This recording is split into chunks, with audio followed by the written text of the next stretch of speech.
Hi hello welcome to our channel. నేను మీ సిల్. ఈరోజు మనం చెప్పుకోబోయే కథ ప్రియ నేస్తం పార్ట్ 13. కథలోకి వెళ్ళే ముందు లైక్ చేయడం మర్చిపోకండి ఫ్రెండ్స్. రక్ష ఆలోచనల నడుమ ఎప్పటికో నిద్రపోయాడు అర్జున్. అతనికే తెలియకుండా అతని కంటి చివర నీటి చెమ్మ నిషీధిలో ఏదో వెతుకుతోంది. ఎక్కడికెళ్ళిందన్నయ్య రక్ష? క్యూరియాసిటీతో అడిగింది ప్రవర్తిక. ఆమెకింకా రక్ష గురించి తెలుసుకోవాలనుంది. ఆ రోజు మాకు తెలియలేదు ప్రవి. రక్ష కోసం ఎంతగా వెతికాడో అర్జున్. వాడి ముఖంలో బాధ నేను అసలు చూడలేకపోయానప్పుడు అని ప్రణయ్ చెప్తుండగా బస్ కండక్టర్ ప్రవర్తిక వాళ్ళ ఊరు పేరు పిలవడంతో ఇద్దరు తేరుకుని బ్యాగ్తో సహా దిగారు. ప్రవర్తిక డిసప్పాయింట్ అయింది. తను రక్ష గురించి తెలుసుకోవాలి అనుకుంటే అప్పుడే ఊరు వచ్చేసిందనుకుంది. దిగులుగా ముఖం పెట్టుకుని ఇద్దరు బస్టాండ్లో బెంచ్ మీద కూర్చున్నారు. అన్నయ్య, భయంగా ఉంది అంటూ తన చేతిని గట్టిగా పట్టుకుంది ప్రవర్తిక. ఏం కాదు, నేను మాట్లాడతానుగా, మెల్లిగా నిజం చెప్పేద్దాం సరేనా అని అన్నాడు ప్రణయ్. ఇప్పుడు ఎవరు వస్తారు మనల్ని తీసుకువెళ్ళడానికి అని అడిగింది ప్రవర్తిక. నాన్న వస్తారు అని చెప్పాడు ప్రణయ్. ఆ రోజు చిన్నాన్న తప్ప నన్నెవరూ నమ్మలేదన్నయ్యా అంటూ గట్టిగా ఏడ్చింది ప్రవర్తిక. రవి ఊరుకో, నువ్వు భయపడుకో, నేనున్నాను కదా ధైర్యం చెప్పాడు ప్రణయ్. కాసేపటికి శంకరం వచ్చాడు. ఇంకా తెల్లవారలేదు. బుజ్జమ్మ ఆశ్చర్యంగా పిలిచాడు. చిన్న అన్న అంటూ శంకరాన్ని హత్తుకుంది. ఊరుకో బుజ్జమ్మ. ప్రణయ్, నువ్వేనా బుజ్జమ్మ తీసుకొచ్చింది? అవును నాన్న, రవి పెళ్లి చేసుకుంది నా ఫ్రెండ్ అర్జున్ని అని చెప్పాడు ప్రణయ్. అవునా, అర్జున్ బాబునా? ఆశ్చర్యపోయాడు శంకరం. అవును నాన్న అని చెప్పాడు ప్రణయ్. అయితే బుజ్జమ్మ గురించి దిగులు పడాల్సిందేం లేదనుకుంటా. ఆ బాబు బంగారంలా చూసుకుంటాడులే. ఎప్పటి నుంచో తెలుసు కదరా నీకు. ఈ విషయం నీకు కూడా తెలీదా? ప్రణయ్ని చూస్తూ అడిగాడు శంకరం. మంచోడంట మంచోడు. నీకు తెలియదు చిన్నన్న, రాక్షసుడు ఆయన గారు అని తిట్టుకుంది మనసులో. ప్రణయ్ వైపు గుర్రుగా చూసింది. నవ్వుకుని ముఖం తిప్పుకున్నాడు ప్రణయ్. నాకు కూడా తెలియదు నాన్న, చలివేస్తుంది, ముందు ఇంటికెళ్దాం పదండి అని అన్నాడు ప్రణయ్. బుజ్జమ్మ వస్తున్నట్టు చెప్పలేదే కదరా నువ్వు. నేను మన బండి మాత్రమే తీసుకొచ్చాను అని అన్నాడు శంకరం. మీరు ప్రవీణ్ తీసుకెళ్ళండి నాన్న, దగ్గరే కదా, నేను నడుచుకుంటూ వచ్చేస్తానులే అని అన్నాడు. వద్దురా, నువ్వే బుజ్జమ్మని తీసుకెళ్ళు. అందరికీ నువ్వే సమాధానం చెప్పాలి. బుజ్జమ్మ నోట్లో నాలుకలేని పిల్ల, బాధపడకుండా చూసుకో అని బండి తాళాలు కొడుకు చేతిలో పెట్టాడు శంకరం. ప్రవీరా అని ప్రవర్తికని తీసుకుని ఇంటికి బయలుదేరాడు ప్రణయ్. అన్నయ్య, చాలా భయం వేస్తోంది అంది ప్రవర్తిక. ఏం కాదు, నేనున్నాను కదా అంటూ తలుపు కొట్టాడు ప్రణయ్. ప్రణయ్ వాళ్ళమ్మ కామాక్షి తలుపు తెరిచింది. ఇద్దరిని ఆశ్చర్యపోయి చూసింది. సంతోషంగా ఆమె లోపలికి పిలిచింది. బుజ్జమ్మ అంది ఆమె ఆశ్చర్యపోతూ. పిన్ని అని కామాక్షిని హత్తుకుంది. ప్రవర్తికని దగ్గరికి తీసుకుంది. యోగక్షేమాలు అడిగింది. నాన్న, ఇప్పుడు అన్నయ్య వదిన బుజ్జమ్మ మీద కోపంగా ఉన్నారా, ఇప్పుడెలా అని అడిగింది కామాక్షి. వాళ్ళకి కోపం కాదులే అమ్మా, ప్రవి చెప్పకుండా పెళ్లి చేసుకుందనే బాధ అంతే అని అన్నాడు ప్రణయ్. హాలులో మాటలు వినిపిస్తుంటే లైట్ వెలుగుతూ ఉండడంతో నీలిమ బయటకొచ్చింది. నీలిమని చూసి కంగారుగా కళ్ళల్లో నీళ్లు దాచిపెట్టుకుంటూ తలదించుకుంది ప్రవర్తిక. ప్రణయ్ అని అంది నీలిమ. పెద్దమ్మ, చూడు ఎవరొచ్చారో, మన బుజ్జమ్మ అన్నాడు ప్రణయ్. ఏం మాట్లాడలేదు నీలిమ. చెల్లిని తీసుకుని నీలిమ ముందు నిలబెట్టాడు ప్రణయ్. కష్టంగా కన్నీళ్ళు ఆపుకుంది నీలిమ. ఎందుకు తీసుకొచ్చావు ప్రణయ్? దీన్ని ఎందుకు తీసుకొచ్చావు? పచ్చని పందిట్లో తల్లిదండ్రుల పరువుని అగ్నికి ఆహుతి చేసి వెళ్ళిపోయింది ప్రణయ్ అని అంటూ ఏడ్చింది నీలిమ. పెద్దమ్మ, ప్రవి కావాలని అలా చేయలేదు. అర్జున్ ప్రవి ప్రేమించుకున్నారు అని సర్ది చెప్పే ప్రయత్నం చేశాడు ప్రణయ్. ఆ విషయం మాకు చెప్తే మేం కాదంటావా? ఎన్నోసార్లు అడిగాను, నీకు పెళ్లి ఇష్టమేనా బుజ్జమ్మ అని. నేను చెప్పింది మీ ఇష్టమే, నా ఇష్టం అని చెప్పింది. తీరా పెళ్లిపేటల మీద నుంచి పారిపోయింది.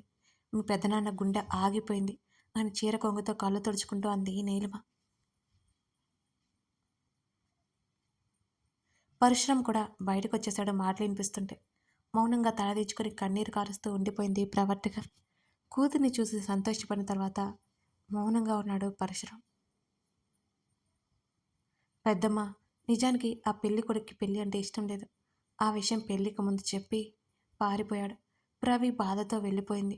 అర్జున్ ప్రవి ముందు నుండే ఒకరికొకరికి మరొకరికి ఇష్టం అవడం వల్ల ప్రవీణ్ తీసుకుని వెళ్ళిపోయాడు అర్జున్. అనుకోకుండా గుడిలో తాళి కట్టాడు. కావాలంటే ఆ రోజు పందిట్లో పెళ్లి కొడుకు వాళ్ళు అసలు గొడవ చేయలేదు గుర్తుందా అని అన్నాడు ప్రణయ్. అందరూ ఆలోచనలో పడ్డారు. తన ప్రేమను కూడా కాదనుకుని మన బుజ్జమ్మ తీరా పెళ్ళికొడుకు లేకుండా ఆ విషయం అందరికీ తెలిసింది అనుకుని చదువుకోవడానికి వెళ్ళిపోతున్నానని ఉత్తరం రాసిపోయింది. అందరినీ గమనిస్తూ చెప్పాడు ప్రణయ్. నిజమా అన్నట్టు చూశారు అందరూ. అవును అంటూ ఇంకో 4 అబద్ధాలు మాటలు చెప్పేశాడు ప్రణయ్. ప్రవర్తికకి షాక్ కొట్టినట్టయింది. ఇదంతా ఎప్పుడు జరిగింది అని ఆలోచించసాగింది. నిజమే నాన్న అని బుగ్గలు నొక్కుంటూ చెప్పింది కామాక్షి. అవునమ్మా, నేను ఆ రోజు పెళ్లి కోసం ఇంటికొస్తుంటే మన ఊరి వాళ్ళ ద్వారా తెలుసుకుని ఆ పెళ్లి కొడుకు అడ్రస్ పట్టుకుని వెళ్ళి 4 తంతే నిజం చెప్పాడు. ఇందులో తప్పేం లేదు అని నమ్మకంగా చెప్పాడు ప్రణయ్. ఆ విషయం మాకు చెప్పొచ్చు కదా, పారిపోవడం ఎందుకు అని అంది నీలిమ. ముక్కలైంది పెద్దమ్మ, మనసు ముక్కలైంది. మీకోసం పెళ్లి కొప్పుకుంది. అర్జున్ని పెళ్లి చేసుకోలేకపోయానని బాధపడింది. అర్జున్తో ఇష్టం లేనట్టు మాట్లాడింది.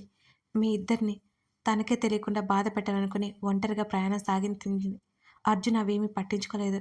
మన బుజ్జమ్మ కావాలి అని ఏమీ చేయలేదని చేతిలో ఉన్న పసుపు తాడు అనుకోకుండా కట్టేశాడు. ఆ విషయం కట్టే వరకు తనకే తెలియదు. కావాలని పెళ్లి చేసుకోలేదు వాళ్ళు. మీ ఇష్ట ప్రకారమే జరగాలి అనుకుంది మన బుజ్జమ్మ అని అందరినీ గమనిస్తూ 4 సెంటిమెంట్ డైలాగ్స్ చెప్పాడు ప్రణయ్. ప్రణయ్ చెప్పింది విని కళ్ళు తేలేసింది ప్రవర్తిక. ఆశ్చర్యంగా తన అన్నయ్యని చూసింది. ఎవరు చూడకుండా కన్ను కొట్టాడు. నాలుక బయటపెట్టి ప్రణయ్ నవ్వుతూ, వామ్మో అన్నయ్య, ఎంత ఈజీగా అబద్ధం చెప్పేస్తున్నావు నువ్వు అని అనుకుంది ప్రవర్తిక. ఆ హాలు మౌనంగా అయిపోయింది. ప్రవర్తిక చాలా బాధపడిపోయిందని అందరూ అనుకున్నారు. నీ గురించి తెలుసుకోకుండా నిన్ను తప్పుపట్టాం, మమ్మల్ని క్షమించు బుజ్జమ్మ అని అడిగింది నీలిమ. కొంతసేపు తర్వాత ఏడ్చేసింది నీలిమ కూడా. అమ్మా అంటూ నీలిమని హత్తుకుంది ప్రవర్తిక. కూతుర్ని తప్పుగా అర్థం చేసుకున్నందుకు పరశురాం కూడా బాధపడ్డాడు. తల్లిని వదిలి తండ్రి పరిస్థితి గమనించి దగ్గరికి వెళ్ళి ఆయన చేతులు పట్టుకుని నాన్న అంటూ పిలిచింది ప్రవర్తిక. నన్ను క్షమించు తల్లి, బాధగా ముఖం పెట్టాడు పరశురాం. ఆయన్ని హత్తుకుని ఏడ్చేసింది ప్రవర్తిక. అమ్మయ్య, ప్రాబ్లం సాల్వ్, నువ్వు తోపురా ప్రణయ్ అని తనకు తానే భుజం తట్టుకుని అక్కడ జరిగే ఫ్యామిలీ సెంటిమెంట్ డ్రామాని సంతోషంగా చూశాడు ప్రణయ్. అక్క, బుజ్జమ్మకి ఇష్టమైన వంటలు చేద్దాం. బుజ్జమ్మ, నువ్వు వెళ్ళి ముఖం కడుక్కురా, కాఫీ ఇస్తాను, ఆ తర్వాత స్నానం చేసి టిఫిన్ తిందు అని చెప్పింది కామాక్షి. అవును కామాక్షి, నా బుజ్జమ్మ కోసం నేను అన్నీ చేయాలి, నా చేత్తో నేనే తినిపించాలి అంటూ హడావుడిగా కిచెన్లోకి వెళ్ళింది నీలిమ. మీ అమ్మకి ఏం వచ్చినా పట్టలేమే అని పరశురాం అనగానే అక్కడంతా నవ్వారు. నువ్వు వెళ్ళి రెస్ట్ తీసుకో, చెల్లెలు తలనిర్మాడు ప్రణయ్. థ్యాంక్స్ అనయ్య కన్నీళ్లతో చెప్పింది ప్రవర్తిక. ఆ రోజు ఇల్లంతా సందడిగా ఉంది. ప్రవర్తిక ఏ పొరపాటు చేయలేదని నమ్మి ఇంట్లో అందరికీ కాస్త ఊరట కలిగింది. రాత్రి భోజనాలయ్యాక బయట అరుగు మీద కూర్చున్నాడు ప్రణయ్. ప్రవర్తిక ప్రణయ్ పక్కన కూర్చుంది. అన్నయ్య, ఆలోచనలో ఉన్న ప్రణయ్ చెల్లి పిలుపుకి తల తిప్పి చూశాడు ఆమె వైపు. పడుకోలేదా అన్నాడు చిన్న నవ్వుతో. నిద్ర పట్టలేదన్నయ్య అని తన అన్నయ్య భుజం మీద వాలింది ప్రవర్తిక. ఎందుకు నిద్ర పట్టలేదు? మీ ఆయన ఏమైనా గుర్తుకొస్తున్నాడా అంటూ నవ్వాడు ప్రణయ్. అన్నయ్య అని చిరుకోపంగా చెప్పి మూతి ముడుచుకుంది ప్రవర్తిక. వాడంటే నీకు చాలా కోపంగా ఉంది కదా, ఆ మాత్రం ఉంటుంది, ఆ వెధవ చేసిన పని అలాంటిది అని నవ్వాడు ప్రణయ్. అన్నయ్య, ఆయన గారంటే నీకెందుకు కోపం రావట్లేదు సీరియస్గా అడిగింది ప్రవర్తిక. ఎందుకు రావాలి అని అడిగాడు ప్రణయ్ ఎదురు ప్రశ్నిస్తూ. ఎందుకు రావాలా అని ఆశ్చర్యంగా చూస్తూ, నీ చెల్లెల్ని పెళ్లిపీట మీద నుంచి తీసుకెళ్ళి మన కుటుంబం పరువంతా పోయేలా చేసి నాన్నకి హార్ట్అటాక్ రావడానికి కారణమయ్యి బలవంతంగా నీ చెల్లెని పెళ్లి చేసుకున్న అతని మీద కోపం లేదా నీకు అని సీరియస్గా అడిగింది. చెల్లెలి ఉక్రోషం చూసి లోపల నవ్వుకుంటూ, ఆ పని వేరే ఎవరో చేసి ఉంటే ఖచ్చితంగా కోపం వస్తుంది, ఎంతలా అంటే చంపేసే అంత కోపం వస్తుంది, కానీ వాడి మీద రావట్లేదు, ఎందుకంటే వాడి నేచర్ అసలు అది కానే కాదు కాబట్టి. వాడు ఎందుకు ఇలా బిహేవ్ చేశాడో కారణం తెలుసుకోవాలి అని అనిపించింది. నాకే కాదు, వాడితో పరిచయం ఉన్న ఎవరికైనా అలాగే అనిపిస్తుంది.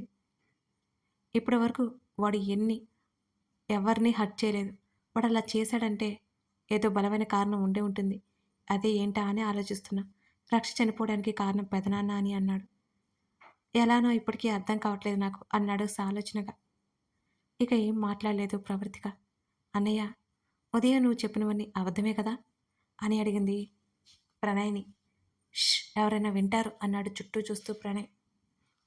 వాయిస్ తగ్గించి, చెప్పన్నయ్య, నువ్వు చెప్పింది అబద్ధమే కదా అని చాలా మెల్లిగా అడిగింది ప్రవర్తిక. అవునరా, కానీ కొంత నిజం ఉంది.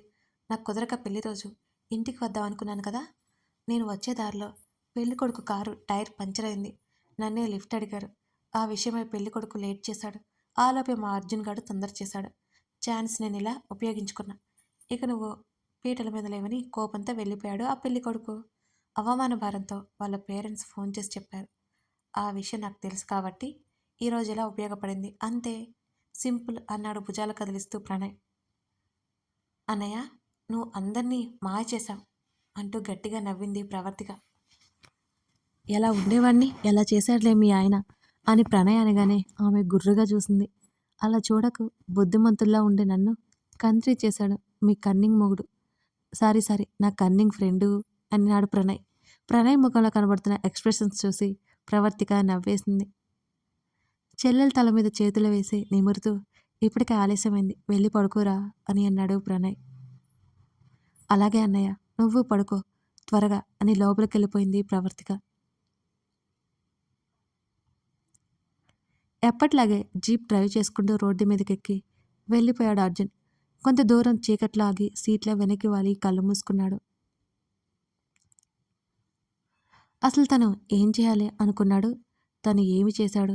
ఆ అమ్మాయిని పెళ్లి చేసుకుని తీసుకొచ్చాడు, కానీ తను అనుకున్నది పావు భాగమే జరిగింది. తన ప్రాణాన్ని తనకి దూరం చేసిన ఆ వ్యక్తిని ప్రశాంతంగా వదిలి వచ్చేసినట్టే కదా. అతని ఆలోచనలు బోల్డ్. రక్ష తర్వాత ప్రవర్తిక కూడా అతని ఆలోచనల తాలూకా చివరి తీసుకున్న నిర్ణయ పరిహారం జరగాల్సిందే. ఎలా చేయాలో ప్రణాళికలు వేసుకోసాగాడు అర్జున్. అన్నయ్య, ప్లీజ్ ప్లీజ్, ఆ తర్వాత రక్షని ఎలా కలిశారు అని ఆతృతగా అడిగింది ప్రవర్తిక. అబ్బా ప్రవీ, ఇప్పుడు పొలానికి రమ్మంటున్నారు నాన్న అని అన్నాడు ప్రణయ్. సరే వెళ్ళు అని అంది ముఖం ముడుచుకుని. బుజ్జమ్మ, భోజనం చేశావా? చేశాను చిన్నాన్న.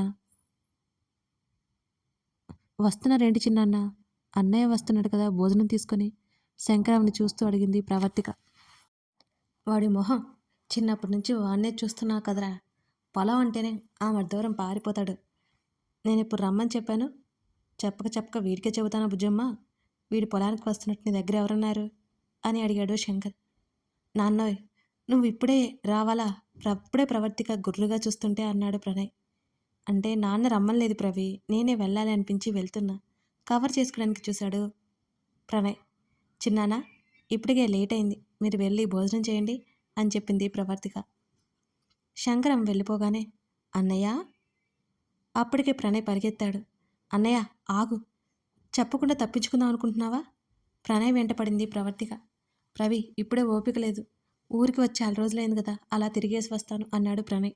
తర్వాత వెళ్ళొచ్చులే అన్నయ్య, ఇప్పుడు ఎండలో ఏం వెళ్తావు, కందిపోతావు అని అంది ప్రవర్తిక. నువ్వు కూడా యాక్టింగ్ నేర్చుకున్నావుగా బాగే అన్నాడు. నువ్వేమైనా అనుకో, నాకు విషయం చెప్పు. ప్రణయ్ చేయి పట్టుకుని లాక్కొని బయట వరండాలోకి తీసుకెళ్ళి అక్కడ రెడీగా ఉన్న చైర్లో సెటిల్ అయింది ప్రవర్తిక. ప్రవీ ప్లీజ్, అస్సలు కుదరదన్నయ్య, ముందు చెప్పు, రక్ష ఏమైంది అని అడిగింది ప్రవర్తిక. చెప్పడం మొదలుపెట్టాడు ప్రణయ్. లంచ్ చేసి ఆఫీస్లో చైర్లో వెనక్కి వాలాడు అర్జున్. రక్ష, డోంట్ లీవ్ మీ అంటూ గబుక్కున కళ్ళు తెరిచాడు అతను. ఒకసారి వదిలి వెళ్ళా, ఇక ఎప్పుడు వెళ్ళను అని చెప్పావు కదా. భావ్యమా, నన్ను శాశ్వతంగా వదిలి ఎలా వెళ్ళగలవు రక్ష? మెడలో ఉన్న చైన్ పట్టుకుని బాధగా కళ్ళు మూసుకున్నాడు అర్జున్. ప్రణయ్, మీ ఆఫీస్ బయటే ఉన్నాను, త్వరగా రా. ఈవినింగ్ ప్రణయ్ ఆఫీస్కి వెళ్ళాడు అర్జున్. ఇది గతమండి, 5 minutes బావా, వచ్చేస్తున్నా అని అన్నాడు ప్రణయ్. వెంటనే బయటకు వచ్చాడు ప్రణయ్. తెలిసిందా రక్ష గురించి అని అడిగాడు అర్జున్ని చూస్తూ. లేదు, జీప్ స్టార్ట్ చేశాడు అర్జున్. వాడినేమైనా చెప్పిందా? లేదు, ఏం చెప్పలేదు. పోనీ అనాథాశ్రమం పిల్లల్ని అడిగితే అని అడిగాడు. వారం రోజుల నుంచి రక్ష అటువైపు వెళ్ళలేదట. నేను ఢిల్లీ వెళ్ళిన రోజు ఆశ్రమం దగ్గరికి వచ్చింది.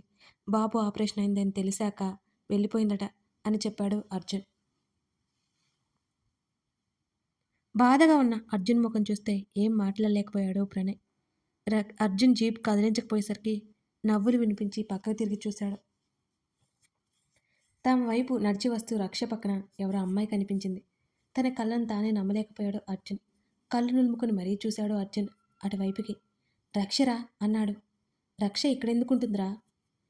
నువ్వు రక్ష గురించి ఎక్కువగా ఆలోచించడం వల్ల నీకు రక్ష మీద ఉన్న ధ్యాస ఎక్కువైంది. అదంతా నీ భ్రమే అని సిద్ధాంతం చెప్పాడు ప్రణయ్. ఎహే అడు చూడు. ప్రణయ్ ముఖాన్ని రక్ష వైపుకు తిప్పాడు అర్జున్. తల తిప్పి చూసిన ప్రణయ్కి రక్ష కనబడలేదు. ఏదిరా రక్ష అయోమయంగా అర్జున్ని చూస్తూ అడిగాడు. ఇప్పుడే చూశాను. అటే చూస్తూ ఒకసారి ప్రణయ్ని చూశాడు. చూస్తే నాకు కనిపించట్లేదే, ఇదంతా నీ భ్రమే అన్నాడు ప్రణయ్ పెద్ద తెలిసినట్టు. నోరు మూసుకుంటావా కాస్త? భ్రమకి నిజానికి తేడా తెలియని వాడిలా కాదు నేను. ఇక్కడ వెయిట్ చేయి, ఇప్పుడే రక్షణ తీసుకొస్తాను అని జీప్ దిగాడు. రేయ్ అర్జున్ వినరా? పట్టించుకోలేదు అర్జున్. ప్రణయ్ డ్రైవింగ్ సీట్లకి జంప్ అయ్యాడు ఒక్క ఉదుటిన. నిజంగా వీడికి ప్రేమ పిచ్చి పట్టినట్టుంది అనుకున్నాడు స్టీరింగ్ మీద చేతులాడిస్తూ ప్రణయ్. అమ్మో, అర్జున్ గారేంటి ఇక్కడున్నారు? నేను ఇక్కడ ఉన్నట్టు తెలిసిపోయిందా ఏంటి అని నోట్లో వేలు పెట్టుకుని గోళ్ళు కొరుక్కుంటూ ఉంది రక్ష. పార్కింగ్ ప్లేస్లో పిల్లర్ వెనకాల ఆమె దాక్కున్నట్టు నిలబడి ఉంది. రక్షకి ఎదురుగా నిలబడి చేతులు కట్టుకుని కళ్ళెగరేశాడు అర్జున్. కళ్ళు పెద్ద చూసింది. వెంటనే ఏడుపు మొహం పెట్టుకుంది దొరికిపోయినందుకు. ఎక్కడికి పారిపోతున్నావు అన్నాడు ఆమె దగ్గరగా వచ్చి అర్జున్. అర్జున్ అంత దగ్గరగా రావడంతో ఊపిరి పీల్చుకోవడం కూడా కష్టమైపోయింది రక్షకి. కంగారు నిండిన చూపులతో చూస్తోంది అతన్ని. చెప్పు. పిల్లర్ మీద చేతిని వేసి సపోర్టుగా నిలబడ్డాడు. ఆ క్రమంలో ఇంకాస్త దగ్గరగా వచ్చాడు ఆమెకి. నేనెందుకు పారిపోదామండి అనుకుంటానండి అంది చిన్నగా. అవును మరి, ఇన్ని రోజులు ఎక్కడికి వెళ్ళావు అని అడిగాడు అర్జున్. నేను హాస్టల్ మారాను అని చెప్పింది గబుక్కున. ఓకే, మరి ఇక్కడ ఏం చేస్తున్నావు? ఇంటర్వ్యూలో సెలెక్ట్ అయ్యావు అన్నమాట. Good job. ఇక్కడేనా? చుట్టూ చూసి ఆమె వైపు తిరిగాడు. తలని అడ్డదిడ్డంగా ఊపింది రక్ష. గుడ్, వెళ్దామా అని అడిగాడు. ముందు మీరు దూరం జరగండి అని అంది తడబాటుగా రక్ష. అప్పుడు చూసుకున్నాడు అర్జున్ తను ఎంత దగ్గరగా వచ్చాడో రక్షకి. ఎవరైనా చూస్తే తప్పుగా అనుకుంటారు ప్లీజ్ అని అంది బ్రతిమాలతో కంగారుగా రక్ష.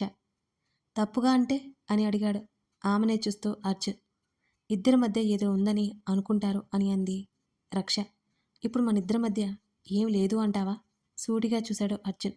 ఏం మాట్లాడాలో అర్థం కాలేదు రక్షకి. మౌనంగా తలదించుకుంది.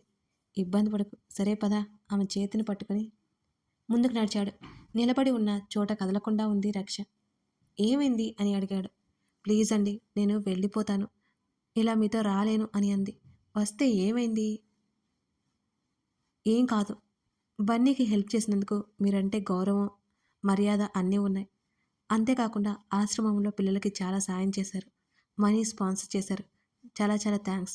మీ రుణం ఈ జన్మలో తీర్చుకోలేను. అలా అని మీకు నచ్చినట్టుగా ఉండలేను అని తలదించుకొని చెప్పింది రక్ష. అవన్నీ నిన్ను ఇంప్రెస్ చేయడం కోసం చేశాననుకుంటున్నావా అని అడిగాడు అర్జున్. ఆమె చేతిని విడిచాడు. లేదండి, లేదు. అలా ఎందుకు అనుకుంటాను? మీరు ఎలాంటి వారో తెలుసు నాకు.